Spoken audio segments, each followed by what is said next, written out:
Terima kasih Anda masih bergabung bersama kami di Market Review. Sebelum saya lanjutkan perbincangan bersama Mas Agus Sunaryanto, peneliti dari Indonesia Corruption Watch. Ada beberapa data yang sudah kami siapkan.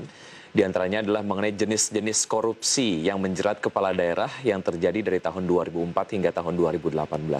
Di antaranya adalah kasus korupsi dengan modus suap 45%, merugikan keuangan negara 45%, gratifikasi 11%, dan lain-lain ada di angka 14%. Kami kompilasi datanya dari ICW. Dan berikutnya ini yang cukup menarik pemirsa, yaitu adalah jumlah anggota DPR periode 2019 hingga 2024 yang berlatar belakang pengusaha. Dari jumlah yang ada sebanyak totalnya 500 sekian begitu, 262 merupakan anggota DPR dengan latar belakang pengusaha, sementara itu yang bukan berlatar belakang pengusaha sebanyak 313 orang. Dan berikutnya adalah mengenai 5 lembaga dengan temuan kasus korupsi terbanyak di tahun 2019. Di antaranya adalah pemerintah kabupaten, 95 kasus. Kemudian di pemerintah daerah 48 kasus, pemerintah kota 23 kasus, kementerian 20 kasus, dan BUMN 18 kasus. Dan berikutnya adalah mengenai hambatan berbisnis di Indonesia. Korupsi nampaknya menjadi satu penyebab ataupun hambatan yang paling tinggi yang ada kemudian di sudut pandang dari investor untuk merealisasikan investasi ataupun bisnisnya di Indonesia begitu. Karena korupsi dinilai sebagai satu hambatan yang sangat berarti. Sebanyak 13,8 poin untuk korupsi. Efisiensi birokrasi 11,1 poin. Akses ke pembiayaan 9,2 poin. Infrastruktur yang tidak memadai 8,8 poin. Sementara itu instabilitas kebijakan ada di 8,6 poin. Dan berikutnya adalah mengenai 5 modus korupsi dengan jumlah kasus terbesar di tahun 2019. Suap nampaknya menjadi modus korupsi dengan kasus terbanyak, jumlahnya 51 kasus, untuk markup 41 kasus, penyalahgunaan anggaran 39 kasus, penggelapan 35 kasus, sementara itu untuk penyalahgunaan wewenang ada di 30 kasus.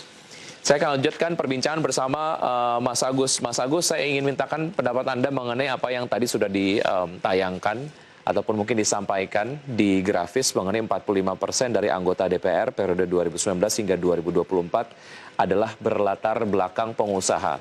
Analisa Anda seperti apa, Mas Agus? Ya, memang ada kecenderungan bukan hanya di periode ini ya, di periode sebelum-sebelumnya juga kecenderungannya semakin besar anggota-anggota dewan yang memiliki latar belakang pengusaha. Nah, ini sih sebenarnya saya mau melihat dari sisi potensi konflik kepentingan yang tinggi dalam menjalankan tugas-tugasnya gitu ya. Walaupun pada titik tertentu mereka harus mengundurkan diri sebagai direktur atau komisaris dari pengusaha tersebut, dari perusahaan tersebut, tapi pada titik tertentu peluangnya untuk terjadi konflik kepentingan sangat tinggi karena anggota dewan ini kan punya kewenangan untuk melakukan pengawasan, punya kewenangan untuk melakukan penganggaran ya. Peran-peran mereka tentu akan berpotensi diselewengkan oleh dirinya sendiri ketika melihat ada ruang-ruang uang yang cukup besar ketika misalnya menganggarkan biaya ke kementerian lembaga. Nah, perusahaan-perusahaan kan banyak juga ya dunia usaha yang bermitra dengan kementerian lembaga untuk menjalankan proyek-proyek tersebut, misalnya di sektor pengadaan barang dan jasa.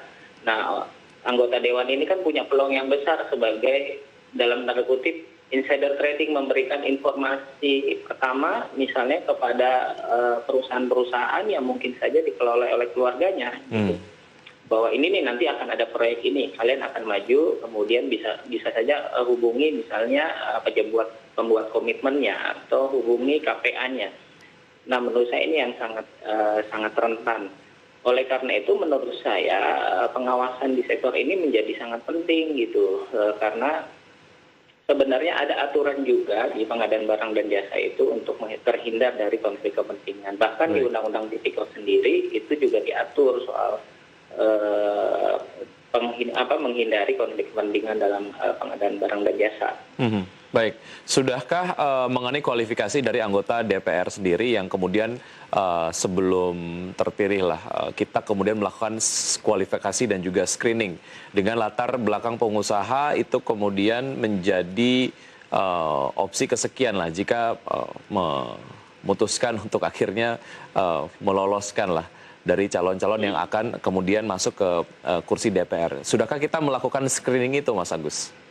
Ya, sebenarnya kan kewenangan itu ada di partai politik ya. Kita juga tidak bisa menghalang-halangi orang untuk berkontestasi dalam politik. Cuma memang masyarakat yang seharusnya bisa melakukan penilaian terhadap para calon. Apakah rekam jejak mereka benar-benar baik, punya komitmen anti korupsi, punya komitmen untuk memperjuangkan kesejahteraan rakyat atau tidak. Nah itu yang repotnya masyarakat kita seringkali ketika di momen-momen kontestasi politik tiba-tiba amnesia ketika ada misalnya bantuan ke daerahnya gitu ya, entah itu sembako dan lain-lain, itu yang sering akhirnya lupa bahwa sebenarnya orang-orang ini sebenarnya punya track record yang buruk. Nah ini yang menurut saya jadi persoalan juga di kita gitu.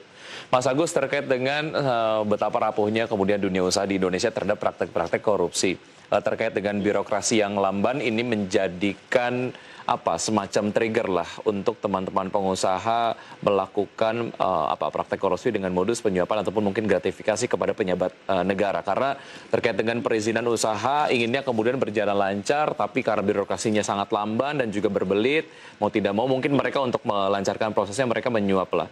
Nah, mengenai hal ini temuan ICW seperti apa? Ya, memang dari beberapa kasus yang masuk ke kita juga banyak juga terkait dengan laporan-laporan soal pungli gitu ya. Nah, kalau kita melihat ke belakang sedikit, beberapa tahun ke belakang kan sebenarnya Pak Jokowi juga berusaha untuk mendorong reformasi hukum ya. Nah, salah satunya adalah untuk menyederhanakan perizinan, dan kemarin ketika tahun 2018 kalau tidak salah mengeluarkan Perpres, peraturan presiden soal strategi nasional pencegahan korupsi, salah satunya juga mendorong supaya ada one stop service atau kantor pelayanan satu atap untuk menyederhanakan semua perizinan. Karena semakin panjang perizinan biasanya juga akan banyak biaya yang keluar gitu di setiap tahap-tahap itu. Nah ini yang memang pada akhirnya juga menghambat kompetisi, dan pada akhirnya ini dijadikan ruang oleh dunia usaha sendiri untuk mencari jalan pintas. Baik. Siapa orang di dalam birokrasi. Nah memang ini kan jadi kayak saling mengikat gitu loh antara satu sama lain gitu. Jadi hubungan sebab akibat, dunia usaha mau menjalankan yang benar, tapi karena birokrasinya buruk, akhirnya mereka melakukan upaya. Baik. Halo Mas Agus. Ya, komunikasi kami dengan Mas Agus kembali mengalami gangguan pemirsa, dan tadi seperti disampaikan oleh Mas Agus bahwa kemudian ICW nampaknya juga setuju bahwa keberadaan dari birokrasi yang ada di Indonesia yang lamban, kemudian juga berbelit, ini memaksa pengusaha terkadang untuk melakukan penyuapan kepada pejabat negara agar perizinan dipercepat dan lain sebagainya.